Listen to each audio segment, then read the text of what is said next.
It's the Ralph Nader Radio Hour. Stand up, you've been sitting way too long. Welcome to the Ralph Nader Radio Hour. My name is Steve Scrovan, along with my co-host David Feldman, who, according to Pfizer, has been declared 90% ineffective. I was sorry to hear that, David. Yeah, well, I may get a job in the Biden administration, though. and we have the man of the hour, Ralph Nader. Hello, Ralph. Hello, this is really a useful show, listeners. Yeah, and before we get to the body of that show, we're going to start off today with some commentary about the news about Pfizer and Moderna, how their highly successful COVID-19 vaccine tests came in. And this seems like very positive news, but let's pause for a moment, take a closer look. What do you think, Ralph? Well, it was a press release by the two drug companies puffing up their vaccine without releasing any data. And it pushed up Pfizer's stock a little bit, and then it fell back. But the physicians at the Health Research Group of Public Citizen criticized it. On their website, you can go see it. It's pretty brief, citizen.org. And they criticized it not only because there wasn't any data behind the puffing 95% assertion, but they didn't distinguish between moderate cases, serious cases, how much actually prevented hospitalization and fatalities. And so take that 95% with a grain of salt as just advertising puffing by two drug companies.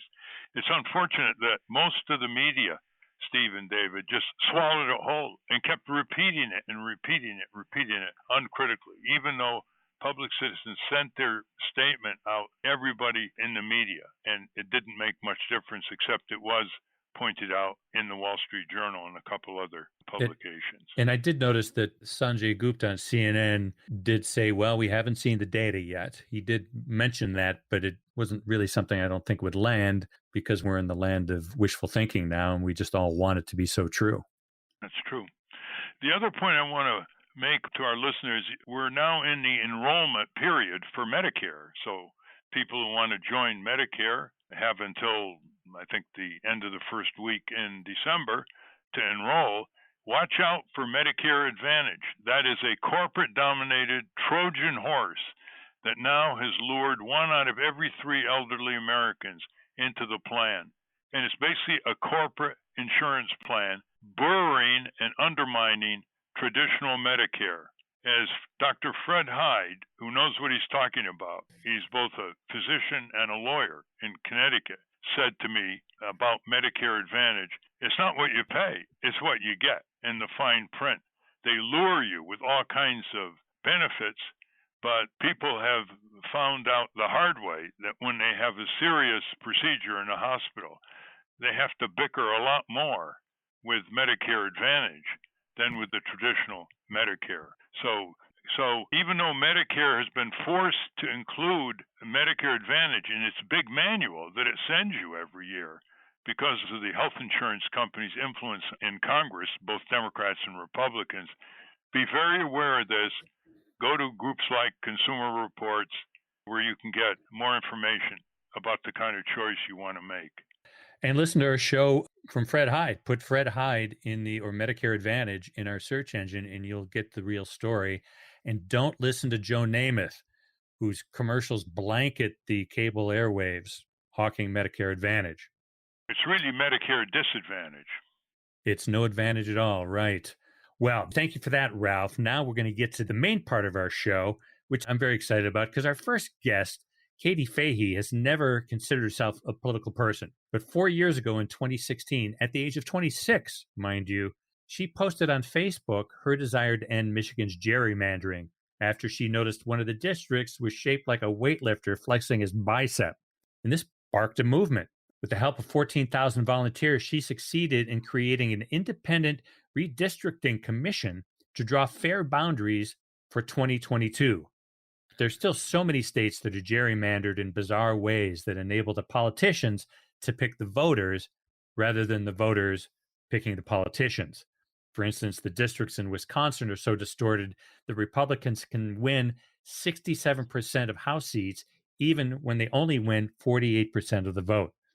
That's why Ms. Fahey founded the organization The People, which seeks to create a more representative democracy. And she's featured prominently in a documentary about gerrymandering called Slay the Dragon. Today, we'll find out if Ms. Fahey thinks it's likely courts will decide in favor of nonpartisan commissions to draw the districts instead of legislatures. Our second guest is old friend and director of Flyers Rights, Paul Hudson.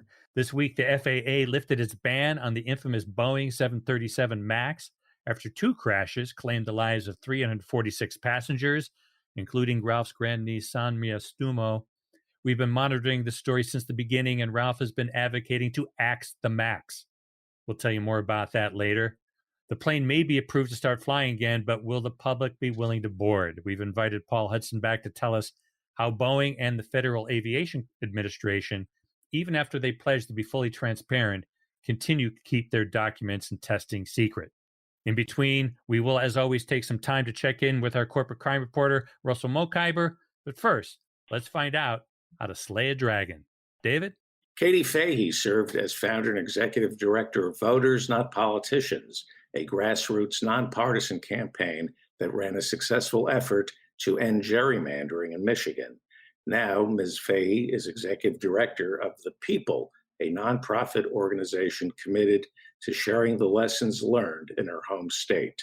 The People gathers and empowers everyday Americans to find common ground and take action to create a more responsive government of, by, and for the people. Welcome to the Ralph Nader Radio Hour, the pride of Aquinas College, Katie Fahey. Hello, and thank you so much for having me. Welcome indeed. Our listeners should know that you're going to hear about a real success story, starting out just the way it should, with a few people and grassroots power in Michigan, and it's very replicable to your state if your state is gerrymandered by the dominant political party in your area. It all started with a meeting of fed up people in Washington from 9 states, and they were left-right. They included Frank Luntz, the linguistic genius behind the messaging of the Republican Party. And I think what brought them together was, enough is enough. We got some common ground here. And it doesn't matter what your political background is, you're pretty fed up with the way the politicians are behaving. Now we have gerrymandering in many states, and it's quite clear that both parties engage in it, but in the last 10 years, the Republicans have far outpaced the Democrats in state after state, which in effect secures them safe seats. That's the purpose of gerrymandering. It torpedoes a competitive democracy, even a two-party competition. So Katie started this effort in Michigan in a very, very small way, and we're going to hear exactly how. But the important thing is that it begins the end of politicians picking the voters with these precision computer maps contracted out to political consultants whose names we seem never to be told in the press. And there are only a few states now that have non-profit, nonpartisan commissions to do it. I think California is one of the more recent ones. Iowa has had it for years. But most states are still mired in this non-competitive autocracy dominated by one party who happens to control the state government. So we come now to Michigan, which is your home state, Katie. Tell us how you got it underway. Well, it all started with a Facebook post, actually. After the 2016 election, I had seen a lot of my friends and family for the first time really getting excited about politics. And even though they were voting for different people, what I was hearing that people had in common was they were just frustrated with the political system. They wanted a political revolution. They wanted to drain the swamp. They wanted accountability from their elected officials. And I thought, maybe there's a way we could try to start getting that accountability, but by focusing on actually changing the way our politicians are elected so that they are forced to be more accountable to us, so that our votes are more threatening in a way. So if we don't like what's happening, we can vote people out. Or if we do like what's happening, we can keep people we like voted in. So I made a Facebook post, not thinking it would lead to anything, especially not amending the state constitution. But I said, hey, I want to end gerrymandering in Michigan. If you want to help, let me know. Smiley face. And I went to work, and then at lunchtime checked my social media and saw that there were actually hundreds of other people who were really excited to get involved, many of which I had never met, saying things like, I've cared about gerrymandering for a long time. It's made me mad. I didn't actually know there was anything that we could do about it. Let me know how I can help. And really, it got started from there, from just a bunch of internet strangers meeting and figuring out, okay, how are we going to end gerrymandering here in Michigan? Well, to whet our listeners' appetite about how important a task you undertook and how it can replicate in other states, tell us how, for example, when you have a gerrymandered state and you have one party dominating with safe elections, how does it affect the integrity of the election process, and how does it lead to voter suppression laws? So, gerrymandering allows politicians to basically draw these election maps and figure out what voters do they want for 10 years at a time. So, they pretty much can guarantee that even if they lose the popular argument, even if there's a wave election for, let's say, if Republicans gerrymandered, if there's a Democrat wave election, they're going to still stay in office anyways. This is what you've seen in Michigan, or vice versa. Again, if Democrats gerrymander, then even if a Republican wave election happens, they're going to keep their seat. And what that means is they're less afraid of making their voters mad, because they know that their voters are much more likely to vote for them and then their party than the other party, and that they've guaranteed at least, 51% of all the people who are going to vote that way. So when in office, they start thinking about, well, how are we going to make sure that we can guarantee that the types of voters we like can continue to show up, and the types of voters we don't like, the people who vote a different way, don't show up. So in states like North Carolina, you saw egregious things happening, decreasing the days that you could register to vote. They actually used to have education for helping make sure that students know how to register to vote. They got rid of that as one of the laws. Adding voter ID laws when there wasn't evidence that there was a lot of voter fraud going on, specifically targeting communities where they knew that you were probably going to have more Democrat voters. And how can we make sure that less of them, even if they do show up to vote, won't be eligible anymore? And unfortunately, I know it sounds really cynical, but when politicians are getting into office and looking at politics just as a game and not as something to actually deliver results for the people, they stop thinking about the impact that those types of decisions will have on people. And it's led to not only hundreds, but actually thousands of people getting disenfranchised and making it harder for them to vote. And the way it works is so undemocratic. You point out that the gerrymandering was particularly successful in places like Florida, Ohio, North Carolina, Wisconsin. In Pennsylvania, I understand the gerrymandering was so effective for the dominant Republicans at the time in 2010 and on when they did the gerrymandering, that you had a majority of votes for members in Congress were Democrats, but a majority of the members of Congress from Pennsylvania were Republicans. See how gerrymandering works? Very undemocratic. Okay, so you start the ball rolling in Michigan, and you're going for a statewide referendum, I take it. So how many petitioners and how many signatures do you have to get? Yeah, and Ralph, Pennsylvania is a great example. I'll just mention really quickly too, in Michigan, our state legislature is so gerrymandered that really for the last 10 years, even though pretty consistently more Democrats, over 50% have voted for Democrats, we've had a super majority in our state house and our state senate with Republicans. And so at one point we even had a Republican governor, and he had to act as the moderate because he was just saying, the bills you're trying to pass don't resonate with the people who live here. When you had like the other side, the Republicans basically didn't even have to talk to a single Democrat to pass anything that they wanted. It can disillusion a lot of voters. Say, what's going on here? We get a majority, but it's not a super majority. Who says it has to be a super majority? Well, that's how gerrymandered rigs the system. How do you get petitioners? How many signatures do you have to get, by the way, to get on the ballot as a referendum in Michigan? Yes. So it changes every cycle based on how many people showed up in the previous election. But for us, for qualifying for the 2018 ballot, we needed to gather 315,654 registered Michigan voter signatures in 180 days. And how did you do it? On the ground, on street corners, at shopping malls, or over the internet? How'd you get those number of voters? Yes, unfortunately, every single signature had to be gathered in person. And that was actually really confusing for folks because there's a lot of online petitions that get sent around. but those do not have your official signature. And at least in Michigan, they do not count at all towards any kind of official ballot proposal. But for us, when we first launched this idea, we started as a Facebook group, and then you have to write constitutional language before you can start gathering signatures to say, hey, we want people to vote on this language. And when we did that, even though we had a lot of us online who were already really motivated, I really wanted to make sure that because this would be changing our constitution, as many people in Michigan as possible got a say in what they wanted the system to look like. Did they like that politicians drew the lines? And if they didn't like that, who should draw the lines? And what should the qualifications be? So we actually held 33 town halls in 33 days. In Michigan, we have 14 congressional districts. We went to each district at least twice. And what was really amazing is it was standing room only in almost every single one of these town hall meetings. And we asked people, how do you want the lines to be drawn? What should the process be? What should the criteria be?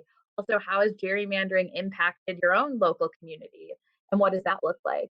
And throughout that process, we were able to gather attention from a lot of people. And so by the time had written the constitutional language and gathering signatures, we had about 6,000 people volunteering every single day. So when we did the math, we saw, if we have a couple thousand and each of us gather like 15 to 20 signatures a week, we should be able to meet that goal, even though it seemed really impossible. And what year was this? And we would have been gathering signatures in 2018, maybe 2017. And did the Secretary of State oppose you? Because in my experience, when petitioners try to get candidates on the ballot and the Secretary of State doesn't want a competitive small party, they pick at the signatures. They say, well, this person didn't have the right middle initial. This person didn't have junior after the signature. Did they do that to you, or did they leave you alone? Well, yeah. I mean, even before we got started, what you heard from all the political pundits who were doing media, what you heard from, people commenting from the government was basically in Michigan, it's extremely rare to not pay for petitions and be successful in getting onto the ballot because the time frame is so tight and because there's so many signatures required. And as we started gathering, I mean, we just saw so much success, whether in a really deep red or a really deep blue community. People are so frustrated with the current system, they couldn't wait to sign. So we actually were able to turn in our signatures 70 days early, and we needed 315,000. We ended up turning in over 428,000. And you had good media coverage? We did, actually. I think because of the personal interest story part of it, we were letting people know how many signatures we were gathering.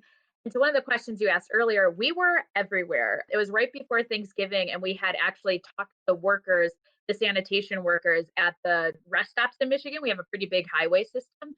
We asked them which ones were the most popular during Thanksgiving, which is one of the days that's traveled the most. And we had people set up booths basically at the little highway rest stops so that they could gather signatures there. We were outside of post offices. We were at, street fairs, carnivals. There was a tractor pull contest in northern Michigan. We went to that. A cheeseburger festival. We were there. And so, I take it you had petitioners who were self-described Republicans, Democrats, Independents, Green Party, Libertarian, right? Yes, 100%. What was really cool, one of my favorite stories is we had these three sisters. One was a Democrat, one an independent, and one a Republican. And they said they have never, ever been able to work on a political campaign together. And this was the first one that they could because they were all in agreement. And they were so thankful for an opportunity to do something nonpartisan. Okay, you get all the signatures, you file them with the Secretary of State, and when do you get this referendum on the ballot before we talk about what the referendum says? Well, there was a lawsuit brought against us actually by some of those consultants you were mentioning earlier who had actually done the gerrymandering for the previous 3 decades in Michigan, one of which whose wife had worked for 4 of the Supreme Court justices in Michigan. So it wasn't looking very favorable that they would rule our way. And thankfully, they ended up doing that. But it definitely threw things as a citizen trying to, you think you did everything right. You gathered all these signatures. You have thousands of people who've shown up. We're just so excited to go and talk to voters about what the heck will an independent citizens commission mean for Michigan. And then we had this huge lawsuit. And thankfully, we won. There's a really great judge who, even though she got, political pressure put against her to vote against us, voted to keep us on because our state constitution guarantees citizens the right to petition their government. We're able to do that. And then, we were going into the 2018 election, and we knew we needed to talk to probably at least 2.5 million people and get them to vote yes on this proposal. What percent of the vote did you get? We ended up getting over 61% of the vote. Really exciting. Was there vigorous opposition? There was, again, kind of from the folks who had been gerrymandering for a long time. Betsy DeVos is our Secretary of Education in the United States right now, and her family's from Grand Rapids, where I live in Michigan. And they pretty much have controlled redistricting in Michigan. They were the ones paying for those maps to be drawn. And they came out, 2 weeks before the election, dropped $6 million, all with misinformation campaigns. We actually got some of the ads taken down because they were so egregious in their lies, but it was so close to the end of the election, which we purposely do, that not all of them got taken down. And how'd you raise your money? Well, for the first year and a half, it was all individual citizens. Even to print the petitions, it cost $40,000. And so we were just honest about that. We said, if with how many of there are of us right now, if each of us find 4 people to give $10, we can pay for our petitions and we can pay for a lawyer. And we struggled to do that. And then at the very end, I think we had finally proven, we got through the lawsuit, we got through gathering the petitions, and thankfully some millionaires, I guess, were able to give us some substantial dollars so that we could get some commercials up. Because with issue campaigns, the problem isn't necessarily that people don't want it. It's just a lot of people don't even know what it is. Like, they aren't sure what gerrymandering is, and then to tell them, well, here's what gerrymandering is and there's a solution to end it. It just takes getting the information in front of people. And if you can do that, you can be successful, but it takes a lot of money to do that. They spent $6 million against you. How much did you have to spend to win the election with over 60% of the vote? We ended up raising over $16 million, which was really exciting. But literally, we had raised, I think, $2.5 million of that for the first year and a half of the campaign, and then we got the rest at the very end. And were the newspapers editorializing in your favor, and radio, TV, or they just covered your activities? In the beginning, I would say they actually greatly opposed us. I think because we were so different than most campaigns. Most issue campaigns come in with, special interests who are trying to pass a law and they want to use the ballot initiative process. And we were just regular citizens. So I think they didn't believe it in a lot of ways. They were like, what are you talking about, a Facebook post? And what are you talking about that Democrats and Republicans actually agree on stuff? And by the end, though, because especially the political reporters have seen just how much gerrymandering has impacted the state legislature and the types of laws that get written, we had a ton of editorial boards that all endorsed our proposal, saying that folks should. And what was the nature of the reform? I know our listeners have been saying, what is this all about? How did you replace gerrymandering exactly? With some nonpartisan commission? Yes. Yeah. So an independent citizens redistricting commission. And there's 3 big parts of changing redistricting. So one is who's going to draw the lines. And we have an independent commission with basically random Michigan citizens. They can't be registered lobbyists. They can't have, their paycheck directly tied to a political outcome in our state, but making sure there were at least 4 Democrats, 4 Republicans, and 5 independent or third party, Green Libertarian Party voters on that commission. They also have to vote, at least 2 of them have to agree on all the maps. But then we changed. One of the biggest things is the transparency around the process. All of the data that's used, every single map that's created, every single conversation this commission has, all is public record for the very first time. And one of the big problems with gerrymandering is you don't know why the lines were drawn the way they were, because the parties will work with those consultants who literally will, hire lawyers so that they don't have to talk about what and why they're drawing these lines, even though they impact us voters. Did any of the elected representatives in Lansing state legislature and in Congress from Michigan support you? For the most part, no. In the very beginning, we had strong support from both Democrats and Republicans, but as the election got closer, we kind of heard silence there. There was one congressman who didn't end up saying anything, but as opposed to all the other Republican congressmen, which was Justin Amash, he kind of just stayed out of it. And when he did press, you could see that he was even mentioning, he votes on airline regulations as an example, yet with the way the gerrymandered, he technically only represents half of an airport because they drew the line right in the middle of an airport. So that was actually helpful, even though he didn't fully endorse the campaign. He did have some local state level Republicans and Democrats who did. Okay, so the commission is established, and has it had any effect so far? It's sort of early, but has it had any desired effect on who gets elected and who's able to run? Yeah, they just started. So the new lines have to be drawn by the end of 2021. So next year, I guess, technically, so that they can be put into place for the 2022 election. We had just under 10,000 people apply to be those commissioners, which is really exciting since this is the first time ever that Michiganders can even attempt to apply. And you can actually follow their progress on the Michigan Secretary of State website. And highly suggest you even just watch the first meeting, or there's the Detroit News has written a great article on some of the commissioners, but just hearing why, whether they're Democrat, Republican, independent, or third party voter, they're there because they want the system to have integrity, and they're there because they want to do their civic duty and make sure that we can have a process we can trust. And even though many of them have never done anything even remotely political before, they felt compelled to serve in that way. And that's exactly who we were hoping would apply for this commission, people who just want to serve with integrity and make sure voices of communities are heard. We've been talking with Katie Fahey, Executive Director of an organization properly called The People. Before I ask the next question, Katie, how can people reach you? What's your website? Thepeople.org. We're also on all the social media platforms as well. So if you just find thepeople.org, we'll be able to connect there. And after you won and was publicized, did any citizens like you in other states say, hey, we want to do the same thing, come teach us?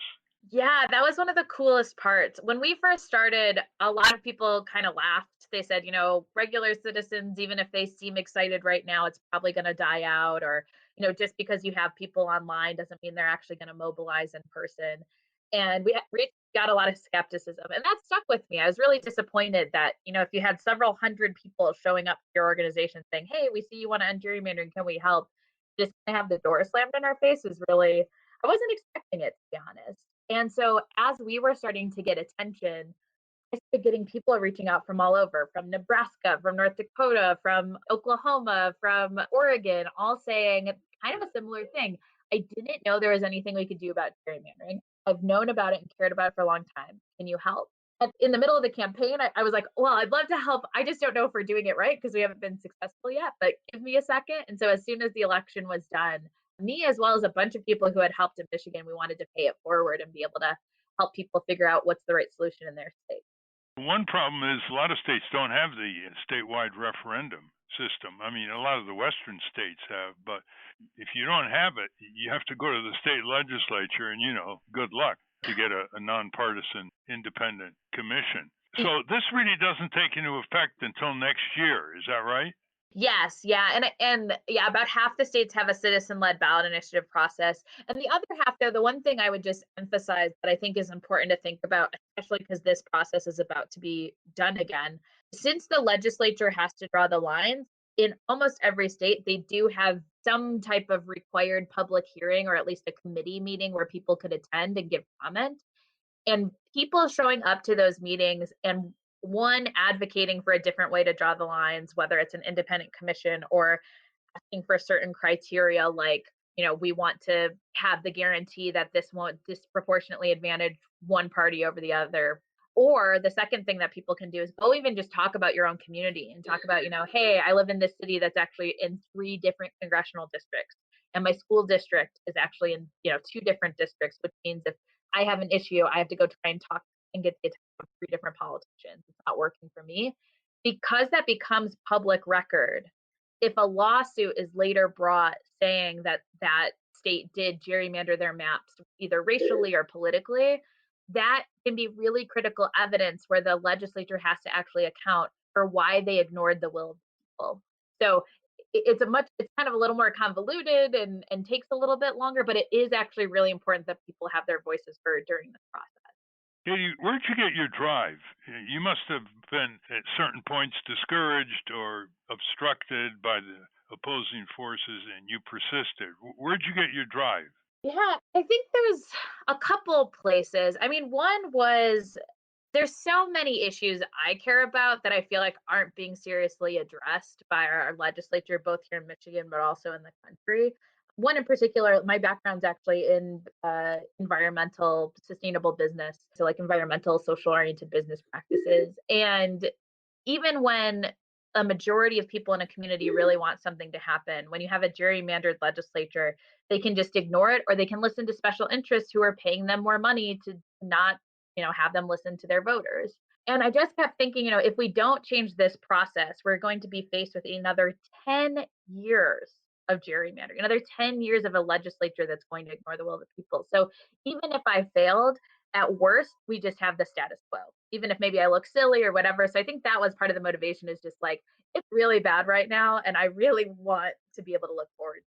In Michigan, the state legislature years ago obstructed people in Michigan who suffered from wrongful injuries due to defective products, like defective automobiles or some defective home appliance or some flammable fabric. And they made Michigan one of the worst states to try to get justice in courts under the product liability laws against the culpable manufacturers. And the trial lawyers basically stopped filing a lot of these suits. They gave up. And even though they have an economic incentive, Katie, to get a statewide referendum, they never pulled it off. The trial lawyers never pulled it off, and you pulled it off.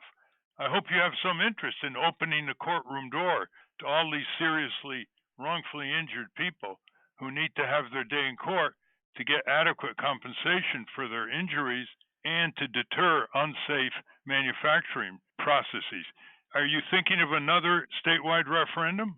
Well, I really tried to help. And one of the things that I think also motivated was around the Flint water crisis, which I think is really similar. There was just a huge lack of accountability from our government, even though there was clearly wrongdoing and death associated with government decisions. Voters Not Politicians, the organization that championed and won our ballot initiative, still remains strong in Michigan. They're definitely looking at other issues to address. I think especially around systemic democracy reform, what are the other ways that we can really try and make sure that our election laws and our governing laws actually reflect the will of the people, or help make sure people have power. And I'm really focused too on how do we help people across the country do that? How do we help make it easier for people to fight? Because these fights are really hard.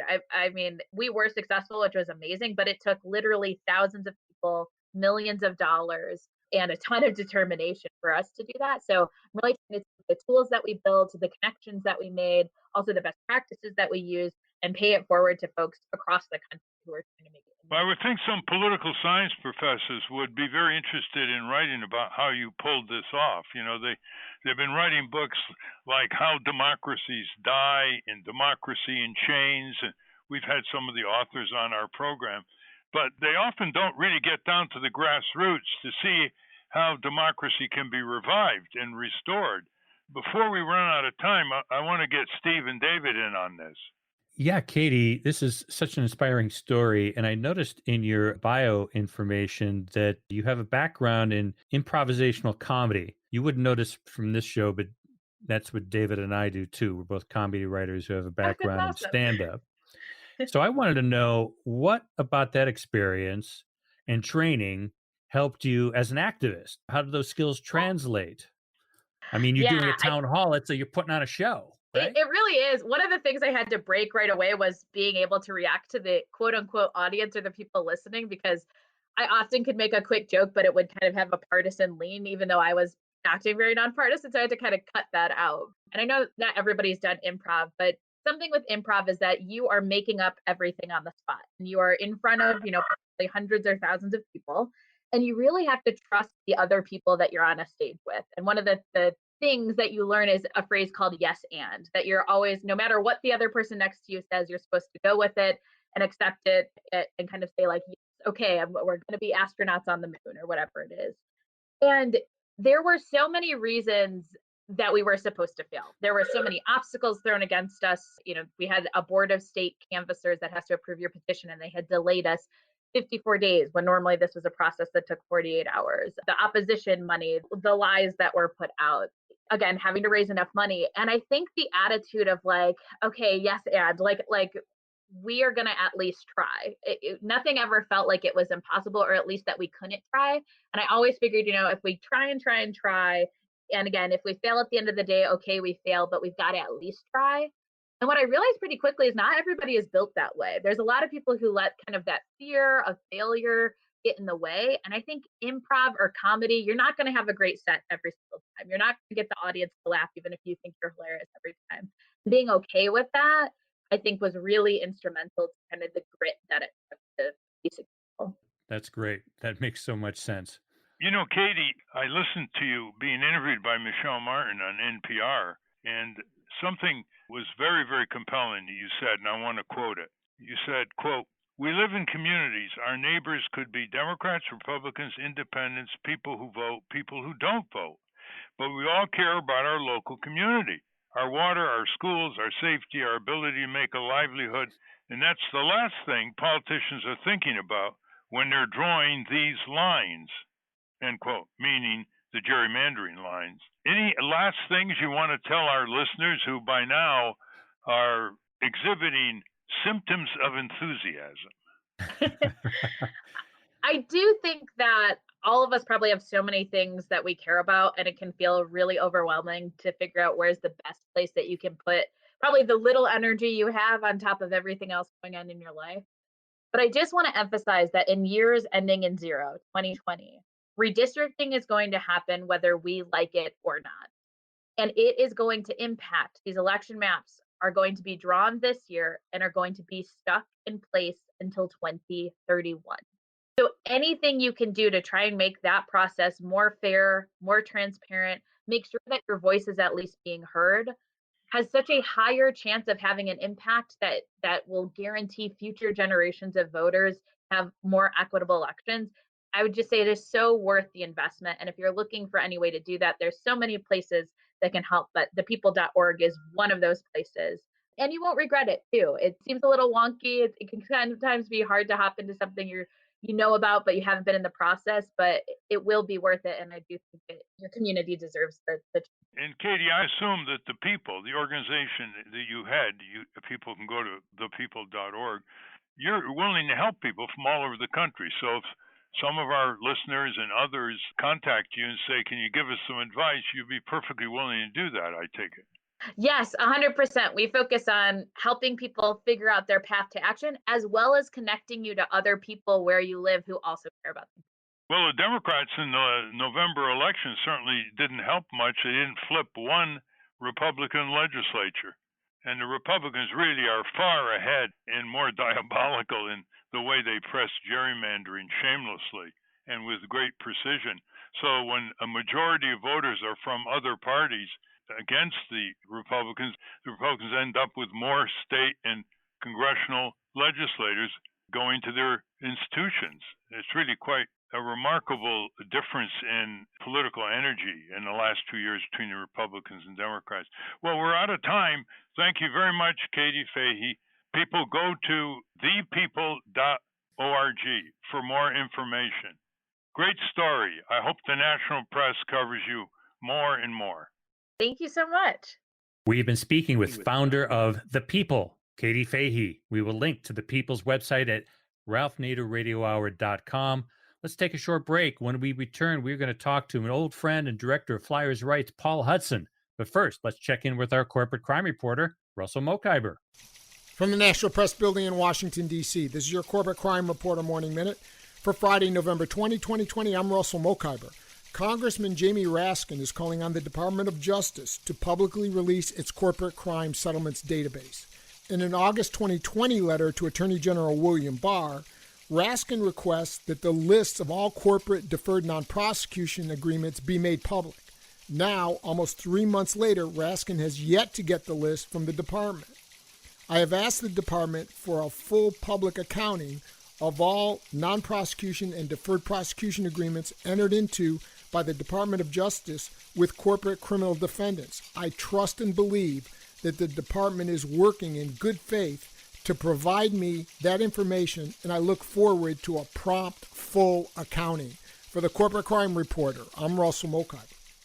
Thank you, Russell. Welcome back to the Ralph Nader Radio Hour. I'm Steve Scrovan, along with David Feldman and Ralph. The two Boeing 737 MAX crashes in 2018-2019 killed 346 people and marked the end of the Federal Aviation Administration's gold standard for safety. This is according to our next guest, Paul Hudson. Why do the FAA and Boeing continue to keep their documents and testing secret, even after they've pledged to be fully transparent. We'll dive into the latest about the Boeing 737 MAX with Mr. Hudson. David? Paul Hudson has been a groundbreaking public interest advocate for over 30 years. In the 1970s, in energy and utility policy, in the 1980s for crime victim rights, in the 1990s to 2012 for air travelers and terrorist victims. He led the Pan Am 103 Lockerbie bombing victim family organization and the Aviation Consumer Action Project. Today, he is the president of Flyers Rights, which is keeping on top of the Boeing 737 MAX story. Welcome back to the Ralph Nader Radio Hour, Paul Hudson. Well, thank you for having me. Welcome, Paul. Flyers Rights is the leading airline passenger consumer advocacy group. Paul is on the FAA Advisory Committee, and he has filed litigation. He has testified before Congress. And, you know, Paul, the families, the grieving families, have called for a consumer boycott of this plane. The FAA has just announced its ungrounding. It may be in the air as early as late December, according to American Airlines. Southwest said maybe in the spring and the fall. And we have supported this consumer boycott. The families have been tremendously resilient and organized and stalwart to try to make sure this doesn't happen to anybody else in the future. The millions and millions of people who will find themselves flying this 737 MAX around the world. So anybody who wants to help us in this respect, go to nader.org. You'll see how to obtain buttons with the message Axe the Max. Axe the Max, designed by Philadelphia artist Mr. Fish. And if you get those buttons, you can do two things. You can put them on your lapel or on your hat, and that will start discussions. People say, what is that? And you'll start healthy civic discussions about aviation safety and supporting flyers' rights. And the second is you can take a picture of it on your lapel and put it up on your Facebook or other internet accounts to reach many more people. That's the one thing the patsy FAA and the arrogant Boeing Corporation cannot stop us from doing. They can influence Congress and they can influence the FAA and the Department of Transportation. They can't stop a consumer boycott, which the airlines are very, very sensitive to. So having said that, what's your view of what the FAA has just done, Paul Hudson, and what are you all doing with flyers' rights? Well, today is a very disappointing day because the FAA, as you know, has formally now ungrounded the MAX, and they've done so based on secret data, secret testing with anonymous people. And we think that that violates the law, the Freedom of Information Law. We think that that is also something that the courts could potentially reverse. We don't understand why, if Boeing and the FAA believe that their changes make the plane safe, why they're trying to keep everything secret. It doesn't make any sense to us unless perhaps there are more smoking guns in these thousands of pages and many testings that have or have not been done that we don't know about. No, the FAA has responded to one of your court cases. They gave you hundreds of pages. I wish we were on video right now, because when you opened the package of pages, what did you see? Well, we filed originally a Freedom of Information case back in December of last year, and they slow rolled it. The court did order them to reveal about 100 documents consisting of about 9,000 pages. That got trimmed back a little bit to 8,000 pages. So they released 8,000 pages, with 99% of them were all blacked out. So that would make a nice visual, wouldn't it, on the television show? They're all blacked out. All that paid for by the taxpayer, ignoring the Freedom of Information Act, the patsy FAA, regulated by Boeing instead of it regulating Boeing. Describe very briefly what the FAA just did on November 18th and what you're going to do about it. Well, this morning I woke up to see that they have issued an order formally ungrounding the MAX, and they issued two other documents, the FAA. One is about 115 pages, and that basically responds to comments, mostly all negative comments and questions that were submitted back in August and early September objecting and questioning their proposed ungrounding of the MAX. Dozens and dozens of top aviation experts chimed in. So we're digesting that. The other document they released is about 67 pages, and that is related to the untraining, or the retraining rather, of the pilots who are going to have to now fly the MAX ungrounded. There are about 14,000 pilots that fly the MAX or are qualified to do so worldwide. And we have right now about 800 planes that are parked. There'll be another 1,000 or so issued in the next year or so. And the retraining requirements don't require that the pilots actually get retraining in flight simulators. They're talking about modifying some documentation and perhaps having an iPad tutorial, but there are more questions than there are answers, whether any of this is going to be safe and could potentially lead to more disasters. Well, the famous Captain Sullenberger, who landed that plane in the Hudson River safely after flocks of birds aborted the engines of his aircraft, has been objecting to what the FAA has been doing. He doesn't think they have done enough to ensure the safety to let this plane fly again. And of course, the one area that the FAA and Boeing wanted and successfully got ignored was the basic problem. The basic problem is that there's a engine position mismatch with the fuselage, which goes back to a design in the 1960s for the 737, which leads to a proneness to stall. That's why they have this MCAS software, but there's no commercial aircraft in the world other than the 737 that needed an MCAS software. Why? Because of the basic aerodynamic problem that I just described. So why do you think Boeing is risking its company again? It took a big hit by this financially, reputationally. It's got cancellations, maybe up to 1,000 of these 737s by airlines who are in a depression due to COVID-19, but also don't want to have anything to do with this plane. Why do you think Boeing is not trying to generically recall these planes and fix them? Auto companies recall cars to fix them. Well, I think you really hit it on the head, Ralph. The plane may be unfixable. That's the fundamental problem. You know, I met with the top safety official at the FAA back in October of last year. And one of the things that came up in the discussion was, at that time, it was not known exactly what the fix was going to be, but the assumption was that the pilots were going to have to operate the plane manually without the MCAS system in case of malfunctions. And I asked him, well, is it possible to safely operate the aircraft without the MCAS? And his answer was, well, that's the $64 question. In other words, they didn't know. And we still don't really know because of all this secrecy. And what I'm afraid of is we'll get a situation, and some of our experts, we have a dozen or more that are supporting our litigation, we'll get this situation where a malfunction occurs, and perhaps it'll occur over water, where these planes are allowed to fly now up to 5 hours over oceans. And then the pilot won't have a quick way to land the plane. You'll have to operate it manually for potentially several hours. There's also the question of what happens if one of the engines goes out. This is a 2-engine plane.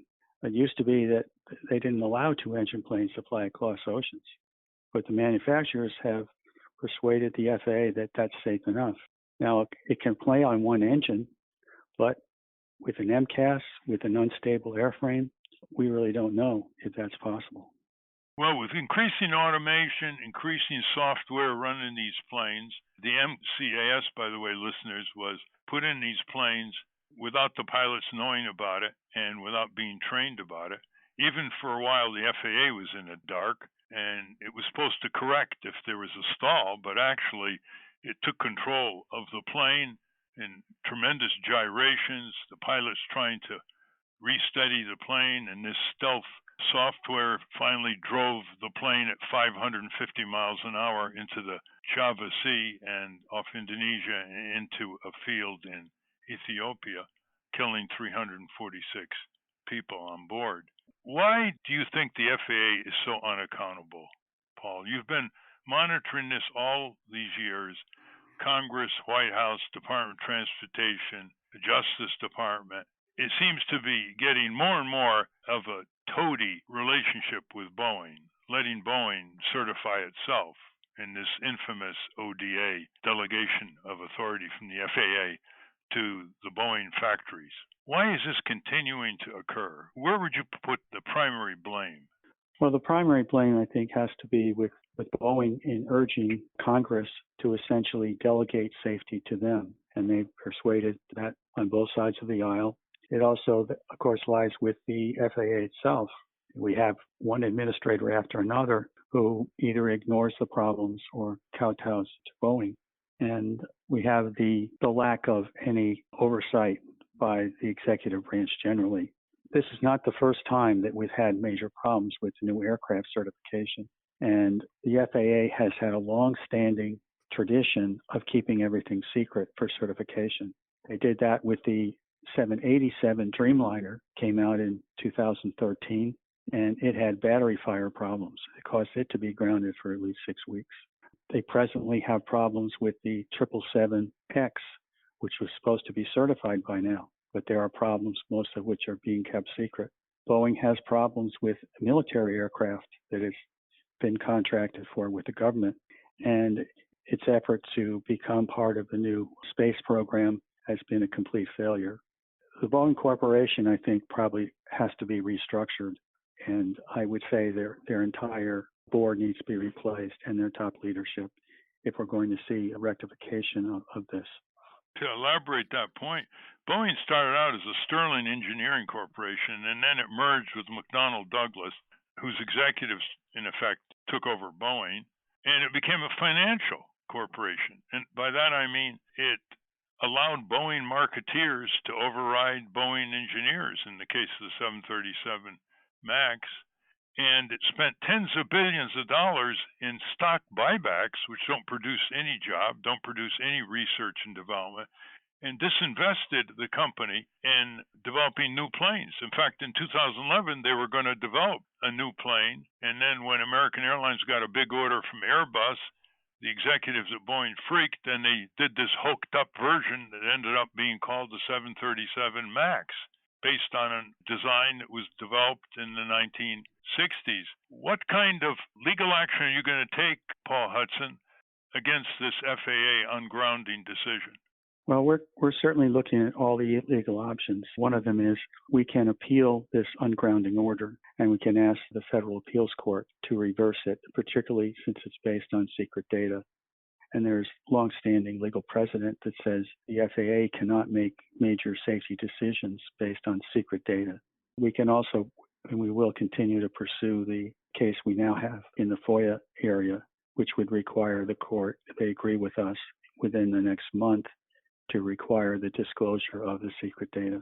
And listeners may be wondering, why all this secrecy? How does the FAA justify all this secrecy and blacking out 90% of all the pages that they gave you? There's two grounds that they allege are, one is trade secrets. Boeing tries to label everything they give to the agency as a trade secret. The other ground they claim is what they call proprietary information, which is a broader thing. But they've also, the FAA that is, has come up with something new. They now are trying to shield from public view their internal communications, their communications with Boeing, their testing protocols, and the results of the tests. All they want to say to the public is that we've done everything right, everything is fine, trust us. Paul, you've run flyers' rights for a long time. It's really amazing how hard it is to get airline passengers to group together and defend their interests. And why don't you tell our listeners what you have provided in terms of services for airline passengers? Yes, well, Flyers' Rights maintains a website, flyersrights.org. And as part of that, we have a section called Know Your Rights in a simple Q&A format, which indicates what you can do in the many situations that come up when you're trying to fly. We also have the only toll-free hotline, which is 877-FLYER6, and that allows you to call and to get personal advice on particular problems. We, of course, are monitoring the airlines and monitoring the FAA, the DOT, on consumer issues generally. We file regularly both rulemaking petitions. we file comments on things that are of importance to air travelers.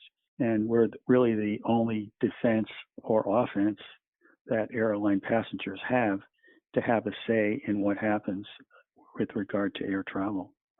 That's how hard it is, listeners, to organize airline travelers. So go to flyersrights.org and consider joining this fine organization.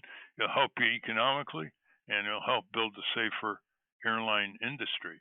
The important thing here is for you to immediately join the consumer boycott of the 737 MAX. Help the grieving but resilient, stalwart, organized families who are determined that this will not happen to any of you in the air. That's why they're grieving in the context of action. So help them out. Go to nader.org, get the buttons, put them up on Facebook or other accounts, talk it up, and above all, when you get reservations next year to fly and you learn that it's a 737 MAX, just tell them you'd like another flight. Well, on that note, we have to conclude. Thank you very much, Paul Hudson. Again, the website, listeners, is flyersright.org. Thank you, Paul. Thank you. We've been speaking with the director of Flyers Rights, Paul Hudson. We will link to the Flyers Rights website at ralphnaderradiohour.com, as well as the Axe the Max campaign. I want to thank our guests again, Katie Fahey and Paul Hudson. For those of you listening on the radio, that's our show. For you podcast listeners, stay tuned for some bonus material we call The Wrap-Up. A transcript of the show will appear on the Ralph Nader Radio Hour website soon after the episode is posted. Subscribe to us on our Ralph Nader Radio Hour YouTube channel. And for Ralph's weekly column, it's free. Go to nader.org. For more from Russell Mokhiber, go to corporatecrimereporter.com. For a copy of The Day the Rats Vetoed Congress, go to ratsreformcongress.org. And also check out Wrecking America, How Trump's Law-Breaking and Lies Betray All, co-written with Mark Green. We will link to both of those. The producers of the Ralph Nader Radio Hour, Jimmy Lee Wirt and Matthew Marin. Our executive producer is Alan Minsky. Our theme music, Stand Up, Rise Up, was written and performed by Kemp Harris. Our proofreader is Elizabeth Solomon. Our intern is Michaela Squire. Join us next week on the Ralph Nader Radio Hour when we welcome scientist and author Mike Jacobson to talk about how high-sodium diets are killing us in his book, Salt Wars. Thank you, Ralph, for the Progressive Populist, the subscription. It's a great newspaper. Progressive Populist, every 2 weeks in paper, old-fashioned, yes, with dozens of progressive columnists that you probably never heard of for the obvious reasons. I read it with a highlighter. Thank you for that gift. You're welcome, David. Hi, this is Jimmy Lee Wirt, producer of the Ralph Nader Radio Hour, and welcome to the wrap-up. First, we continue our conversation with Katie Fahey as she and David talk about how important it is for people to show up, plus a little bit more about improv. Earlier this week, Wayne County couldn't certify the election. It was tied, and then they reversed themselves. What role did the people play in getting the Republicans on the canvassing board to certify? What's interesting, I think, is so before this election, when we were getting our petition certified, we showed up with several hundred people. We're featured in a documentary called Slay the Dragon, and one of the scenes covers that, and it's probably on Voters Not Politics social media too. But the Board of Canvassers took notice. This is a group of people who normally have only 5 or 6 people showing up to their meetings. And when the public's paying attention to something where normally the public doesn't, our public servants, and they do feel more pressure to have to act in a way that's according to the law rather than partisan reasons. I think that similar notions applied here with the amount of people who are showing up, showing that they're paying attention, saying, yeah, we know that this is, certifying an election is kind of wonky, but we actually are following this process. I think that ended up having some pressure to it, but the political game still, it's really unfortunate when election officials want to make decisions based on partisan reasons rather than the actual reality of an election. But it sure felt that they were intimidated by the protesters, the Republicans. I think so. I mean, again, like normally their job, nobody knows who the Board of State Canvassers is in Michigan, or like very few people do, I should say. And yet then when you have hundreds of people then calling them, showing up to their meeting, paying attention, it's different because they aren't, elected officials. They aren't somebody who's ran for office who's had to get used to that public scrutiny. And I do think that can matter. And something else I would just say to people in general, don't forget that is powerful, that showing up. We showed up to the Supreme Court when our court case was being heard. And one of the Supreme Court justices said the only day that the court was filled was the day they heard the Voters Not Politicians anti-gerrymandering proposal. And that judge also said, don't think we didn't notice. And that's really stuck with me as one of those things where I think, we might not have the actual position or just as much money or it feels like not as much power, but when people show up, it does matter. The women marched when Trump was inaugurated, but they didn't show up for the impeachment. It was empty. I was there. The only person who showed up in front of the Capitol was Reverend Barber from the Poor People's March. And I think, the only thing I've been doing this work limitedly over the last 4 years. I'm new to it, I would say. But a lot of the attitude we got from the establishment organizations who handle a lot of the nonpartisan good governance stuff was really an attitude of we've got it covered. Thank you, please donate, please volunteer when we ask you to, but we've got this. And I really think to make more change, you have to get more 21st century tactics, which marching and protesting isn't 21st century at all. That's been going on for a long time, but even just using the internet to your advantage to make sure people know when something's happening and understand why they should show up and what kind of difference. I think it's way underutilized. I'm sure the League of Women Voters supported you, didn't they? Eventually they did. But in the beginning, I don't, again, they have a long-term brand. They've worked in the state a lot longer than us. I think I'm young and I don't think people loved that. I don't think that they loved that it started online. So I think I understand their skepticism, but honestly, they also did oppose us in the beginning. And that really shocked me. Interesting. I'll think of you guys with any improv stuff too. I don't know if you know John Opendijk from Open Primaries. He runs the organization. He's an improver too. And we've been thinking about democracy and improv and what that means. So if anything actually comes from that, I'll let you know. Yeah. Well, I asked that question knowing that, in my own case, the skills do translate. And totally. The idea of you're not going to have a good set every night. Yeah. And that's okay. You will survive. And how do you recover from that? It's something that Ralph, in terms of framing, when I talk to leftists, because of my comedy background, I'll ask members of the left, what are you selling? Are you getting up in front of an audience? The far left is all theoretical. Look how smart we are. Look how we can decipher Marx. But they're not selling anything. That's why comedians or comedy writers, they distill it. If you don't have anything to sell, you got nothing to offer the American people. That's the problem with the left. On that point, Katie, if you want to get my column, which I've been writing for years, that really give you a lot of substance in what we're all doing in citizen groups in Washington, go to nader.org and just sign up and you'll get it automatically every week. Nader.org. Yeah, I would love to. Thank you, nader.org. I can do that. And just spread the word. Yeah. Yeah, and okay. I agree too. I think making things simple and bringing it back to basics was also really, really key, and being able to adapt to your audience too. So in a more rural part of the state, I'm going to sound really different than downtown, and how gerrymandering impacts you and what that means.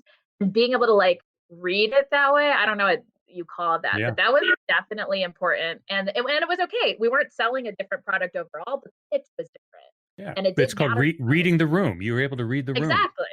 Yeah, we don't sell anything, Katie. We're all free. We're all volunteers.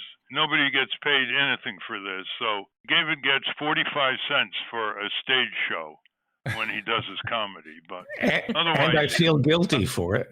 And I feel guilty getting that much. Yeah, and that's after they pass the hat. Getting back to what David was saying about the left, I always hear complaints about we're not good. The right is so good at messaging. They're so good at, and I think, wait a minute, the left has all the artists. They've got all the writers. They've got all the actors and directors. How can we not be good at messaging? And it goes back to what Ralph says all the time, which is policy precedes message. So you have to have something to sell, like David was saying, in order to sell it well. And so, all these complaints about the left is not good, it just doesn't make any sense. Because they're selling themselves. That's the problem. There should be a moratorium on coastal elitists in the art community. I'm talking about actors speaking out, because they're selling themselves. Yeah. They're not really selling, like Rob Reiner or Lena Dunham. They're in the business of selling themselves. They don't care about the working class. All right. Well, on that note, thank you, Katie. And now Ralph speaks more with Paul Hudson about the FAA, and Steve asks about what Captain Sully could do to help axe the MAX. Well, the head of the FAA was a former Delta executive and pilot, Steve Dixon. When he came in about a year ago, I thought he was going to clean house. Well, I was too optimistic. He kept the predecessor, Elwell, in, and he kept the so-called safety executive, who was basically the aerospace industry's man in the FAA, Ali Al-Bahrami. He kept him in.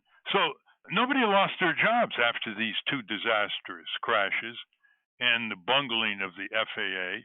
There's a grand jury underway by the Justice Department in Virginia investigating potential crimes affecting the behavior of Boeing regarding the 730 MAX situation, but they haven't come to any indictment yet. Do you think the new administration is going to clean house? Do you think they're going to replace Dixon? Well, Dixon has a 5-year term, which doesn't expire until 2024.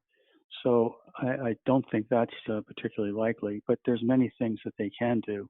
Many of the top positions in both the DOT, which is the agency that the FAA is a part of, and of course the FAA itself, they require Senate approval. They require congressional approval. The Congress also has the ability to, through budgetary means, to help reform the FAA.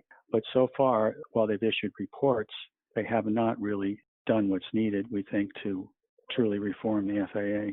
Well, listeners might be interested in knowing that Boeing's influence is enormous in Congress. They give money to over 320 members of Congress out of 535, and they're swarming all over Congress because they have so many government contracts, as Paul Hudson pointed out, not just in civilian aviation, but in NASA, the space program, big military contracts.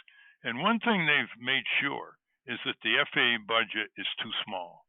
The technical staff is too inadequate. And I hope that Congressman David Price, who's the chair of the House Appropriations Subcommittee for the FAA from North Carolina, will rectify that in the coming new Congress, expand the budget and expand the technical capacity of the FAA.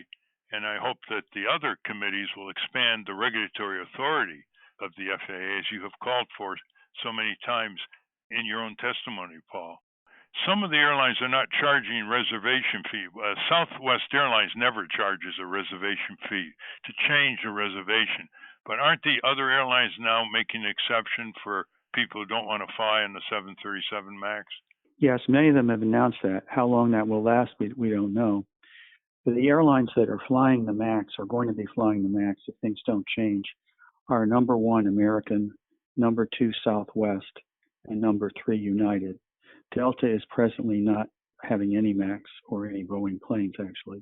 The others vary. There's a few in JetBlue. However, consumers should be aware of that. They also should be aware that the airlines may be trying to hide the name of the MAX by deleting the MAX and just calling it the 737, 7, 8, or 9.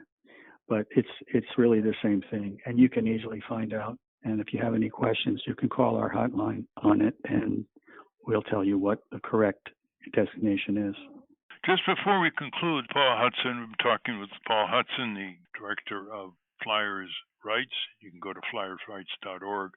You were trying to get the FAA to do something about evacuation times from a plane and seat size. Do you want to briefly describe those efforts and what kind of opposition you incurred? Yes, for a number of years now, airlines have been shrinking seats and passenger space. At the same time, people have been getting larger and older, and in many cases, more infirm. The FAA has said that seat size is not a safety issue. We've differed with that, as had many experts, and we filed litigation on it. The court said that the FAA could not rely on secret data to say that smaller seats were safe. And the FAA then came back a year later, said, Well, we now can show you some of the evacuation tests. The Congress, however, disagreed, and they required that the FAA do their own testing, which they did about a year ago. And the results of those testings have still not been released. So we are still fighting to get minimum seat standards and passenger space. And that is an ongoing fight, and it's one that's very important to many people.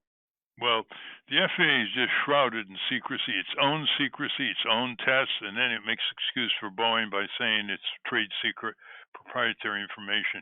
There's no such thing as trade secrets when they're dealing with matters of life and death and airline safety. And I think the civil litigation filed by the families against Boeing are going to show that a lot of the trade secret complaints are going to be by Boeing are going to be thrown out of court by the federal judge. Is there any questions or comments you want to make, Steve, David, before we close? Yeah, I've got something in the same way that if Ralph Nader says this car is unsafe, I would say if Captain Sullenberger said this airplane is unsafe, no one would fly in that airplane. Has there been any effort to recruit him, because you mentioned him as questioning this, to be the face of this boycott? We're not involved with the boycott per se, but Captain Sullenberger has supported our litigation and has stated that without the release of the details of the MAX fix, we cannot answer the question as to whether it's safe. But I would think, Ralph, that if you like in the same way that you said, you would say this car is unsafe. If Sullenberger said that, I don't know how much more you would need. He does a 20-second PSA, and that goes viral, and it's over.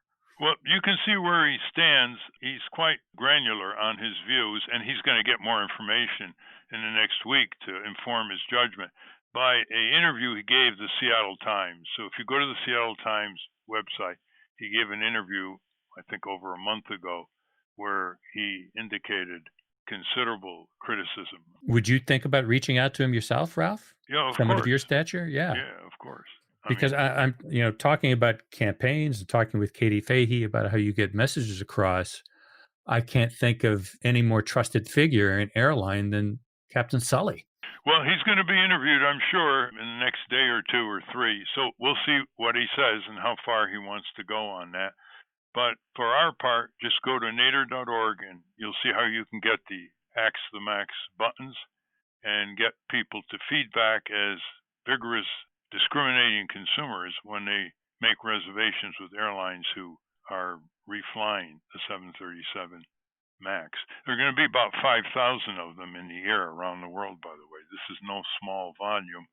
And if Boeing doesn't get it right at the beginning, it'll be repeating its mistakes every time a new plane rolls off the assembly line in Washington State. Have there been any good faith improvements done, or is this all just trying to repackage an old prostitute? What the solution is that the FAA has approved is when there's a malfunction in the sensors, which triggered the two crashes that we've had, then the MCAS system, the software, will be turned off. The autopilot will then be turned off, and the pilots will then have to operate the plane completely manually. So more moving parts, more things to, it kind of a jerry-rigged Rube Goldberg machine. I mean, the reason, as Ralph has said, that they need the MCAS system is because the plane was designed in a way that it's inherently unstable. It's just fundamentally not airworthy. Yeah. This violates some basic principles of commercial aviation. Planes, if everything goes bad, the engines go off, the control systems go down, it's supposed to be able to still operate in a way that it is stable. In other words, it can glide to a crash landing. However, there are military planes that are not like that, and they are things like the stealth fighter and the F-35 fighter. They are inherently unstable. And the only way they can stay in the air is with computerization, constantly making adjustments. That is the kind of thing we have, unfortunately, with the MAX, I'm afraid. So we're all kind of test pilots. We're taking the same risk as test pilots. And the FAA tweaking of the MCAS does eliminate the MCAS from taking control of the plane from the pilots and pushing it downward to destruction. Isn't that correct, Paul? Yes, that is the case, as far as we can tell. There are some scenarios that the MCAS would still, in effect, interfere with the pilots controlling the aircraft. So basically, they're saying, okay, we've added some sensors or an additional sensor. We've enabled the pilots to disarm the MCAS system if it goes crazy, and that's pretty much it. Well, they haven't added any sensors. The Airbus has 3 sensors. Boeing has 2. What they've done is they said that if one of the 2 sensors disagrees, they will assume that the system is bad, and they will automatically disable the MCAS system and disable the autopilot. And there'll be a flashing red light that says, pilot, it's all in your hands. Good luck. Finally, Ralph answers listener questions. Now let's do some listener questions. David, start us off. This first one comes to us from Mitchell Schoen. He says, everyone I know is avoiding doctor's visits, just as my auto insurance company has sent me several refunds due to less driving and thus fewer claims. Shouldn't my health insurance company send me a rebate due to fewer doctor's visits and fewer claims? What a great question. Yes, they should. And if you're not getting any refunds, all I can say is contact your health insurer, ask why. Contact any insurance agent you know, ask why, and contact the state insurance commissioner and ask why. Otherwise, maybe go to Consumer Reports, maybe go to Consumer Federation of America websites. I know the Consumer Federation has got great information on auto insurance rebates or the lack thereof, state by state. Very good. Thank you for that question, Mitchell. This next question comes from listener Troy Prouty. And I think he's responding to your monologue last week, Ralph, about the interregnum before we get to the inauguration. And he says, one thing you haven't spoken about is the damage of Trump that can lead to terrorist attacks from both right and left due to his propaganda, conspiracy, and lies. It's almost a catch-22 now that, quote unquote, something will happen regardless. It's too bad that Republicans minimized others' concerns in order to enable this to happen. Well, the security of the election has been pronounced as quite extraordinary on November 3rd by 50 state secretaries of state and Trump's own Department of Homeland Security. So I think there's a unanticipated calmness throughout the land since you asked that question. I don't think there's enough focus on the wreckage in the interregnum until January 20 that the Trump regime is going to produce with all kinds of freebies and contracts and leaseholds and pardons, all to help his buddies and his family business advantage after he leaves office. For a list of what he can do in category by category, go to nader.org and get my column that starts with Trump's crime scenes. Well, very good. Thank you for that question, Troy. David? This next question comes to us from Ann George. I welcome your thoughts, if any, around the movement for a People's Party. They are registering in Maine this December and plan to be on the ballot in 50 states by 2024. I voted for you, Ralph, when you ran for president, and I registered independent after Bernie's 2020 campaign. I voted to get Trump out, and now I embrace the People's Party as a final jumping off point from the corporate duopoly. Well, the People's Party is going to get underway, and it hopes to be more broadly based and not just focus on 1 or 2 or 3 issues. It's basically being launched by a former organizer for Bernie Sanders in 2016. It had a virtual convention with some prominent speakers, and it's another entry into the third party activity, which the 2 parties do not like. So we'll see how it develops. Well, thank you for that question. And that's a wrap. Join us next week on the Ralph Nader Radio Hour. Until next time. Stand up, you've been sitting way too